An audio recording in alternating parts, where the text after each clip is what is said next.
प्रस्तुत है प्रादेशिक समाचार।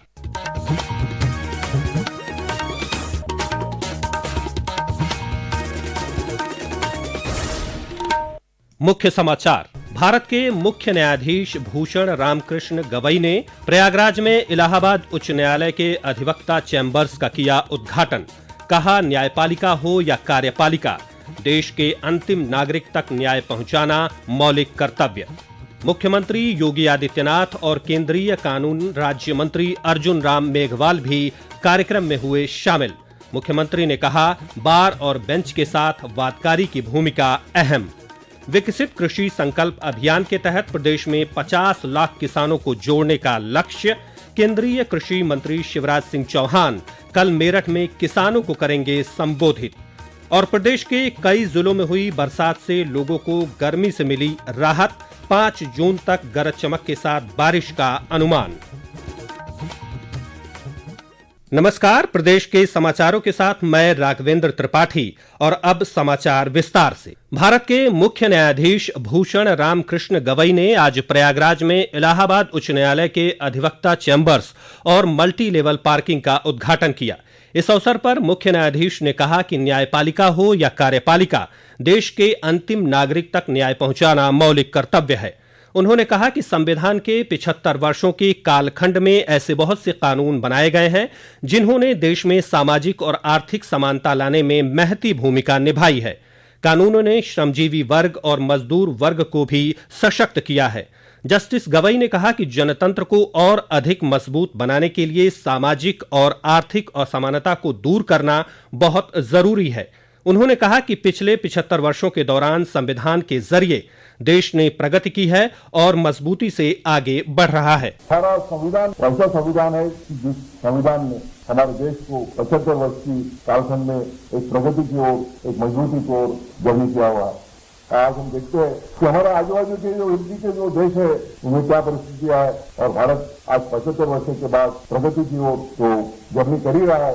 और जब जब भी देश के ऊपर संकट आए उस समय एक मजबूत और यूनाइटेड ऐसा देश रहा हुआ है, और इसका श्रेय अगर किसे देना चाहिए तो भारतीय संविधान को देना होगा। समारोह को संबोधित करते हुए मुख्यमंत्री योगी आदित्यनाथ ने कहा कि सुशासन की पहली शर्त रूल ऑफ लॉ है। कानून के शासन में बार और बेंच के साथ ही वादकारी के महत्व को नजरअंदाज नहीं किया जा सकता। श्री योगी ने कहा कि अधिवक्ता विपरीत हालात में काम करते हुए न्याय दिलाने के लिए संघर्षशील रहते हैं।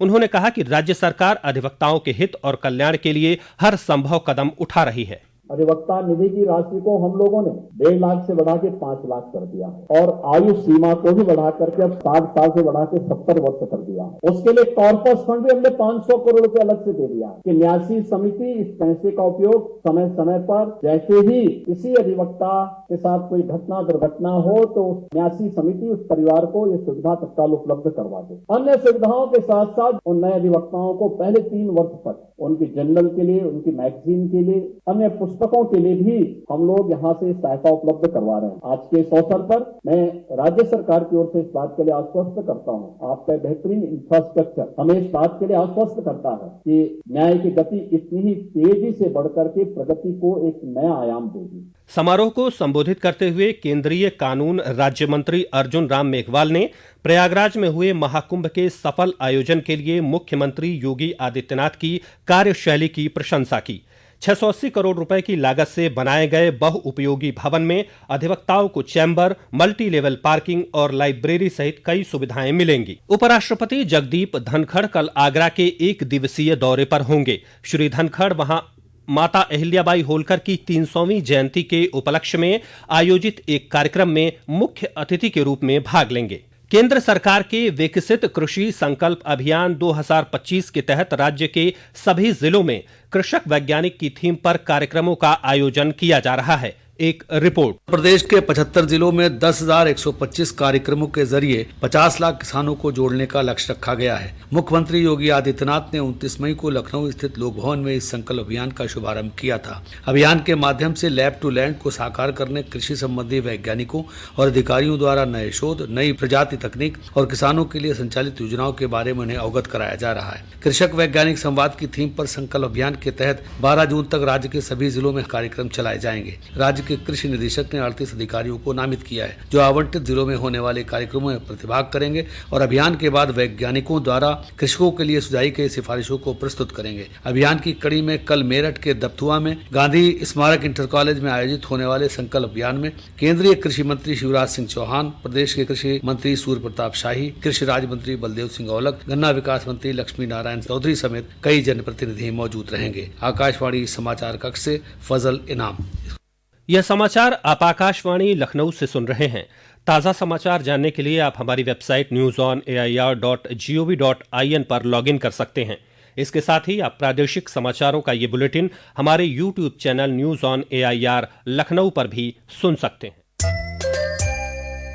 केंद्रीय संसदीय कार्य और अल्पसंख्यक मामलों के मंत्री किरेन रिजिजू ने कहा कि विदेशों में रह रहे लोग अब गर्व से कहते हैं कि वे भारतीय हैं।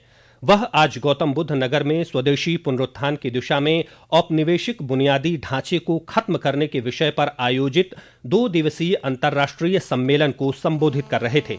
उन्होंने कहा कि जिस देश की जड़ मजबूत होगी उसे कोई हिला नहीं सकता और वह देश विश्व गुरु बन सकता है। आतंकवाद समाप्त करने की प्रतिबद्धता को ध्यान में रखते हुए भारत का 7 बहुदलीय संसदीय प्रतिनिधिमंडल विदेशों में अपनी यात्राओं के दौरान उच्च स्तरीय वार्ता कर रहा है। इस कड़ी में कांग्रेस सांसद शशि थरूर ने आज कोलंबिया की उप विदेश मंत्री और एशिया प्रशांत से जुड़े उनके वरिष्ठ सहयोगियों से मुलाकात की। राष्ट्र ऑपरेशन सिंदूर की सफलता का जश्न मनाते हुए भारतीय सैनिकों की वीरता को नमन करता है। सशस्त्र बलों के प्रति सम्मान और कृतज्ञता की भावना से आकाशवाणी समाचार एक विशेष श्रृंखला पेश कर रहा है। आज हम भारत के पहले परमवीर चक्र विजेता मेजर सोमनाथ शर्मा को याद कर रहे हैं, जिन्होंने 1947-48 के भारत पाकिस्तान युद्ध के दौरान सर्वोच्च बलिदान दिया था। एक रिपोर्ट।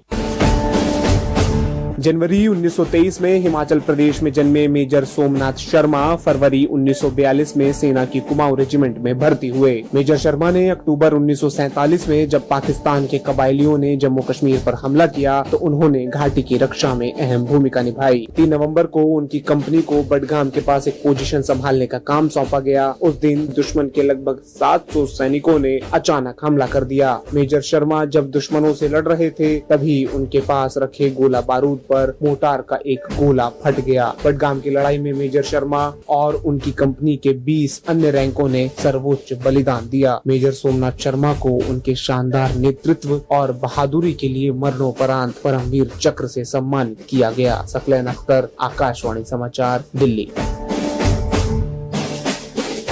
प्रदेश के अलग अलग सड़क हादसों में 9 लोगों की मौत हो गई और 7 लोग घायल हो गए।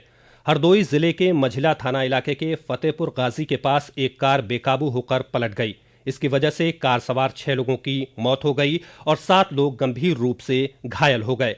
उधर बुलंदशहर जिले के सिकंदराबाद इलाके में नेशनल हाईवे पर कार और ट्रैक्टर ट्रॉली में टक्कर होने से 3 लोगों की मौत हो गई और कई लोग घायल हो गए। प्रदेश में तेज धूप, भीषण गर्मी और उमस के बीच कई जिलों में रुक रुक कर बारिश होने से तापमान में गिरावट दर्ज की गई है, जिससे लोगों को गर्मी से राहत मिली है। मौसम विभाग के अनुसार 5 जून तक गरज चमक के साथ बौछारें पड़ने और बारिश की संभावना है। वहीं प्रदेश के पश्चिमी और पूर्वी अंचलों में कहीं कहीं आज और कल झोंकेदार हवाएं और गरज चमक के साथ बौछारें पड़ने का अनुमान है। और अंत में मुख्य समाचार एक बार फिर। भारत के मुख्य न्यायाधीश भूषण राम कृष्ण गवई ने प्रयागराज में इलाहाबाद उच्च न्यायालय के अधिवक्ता चैम्बर्स का किया उद्घाटन।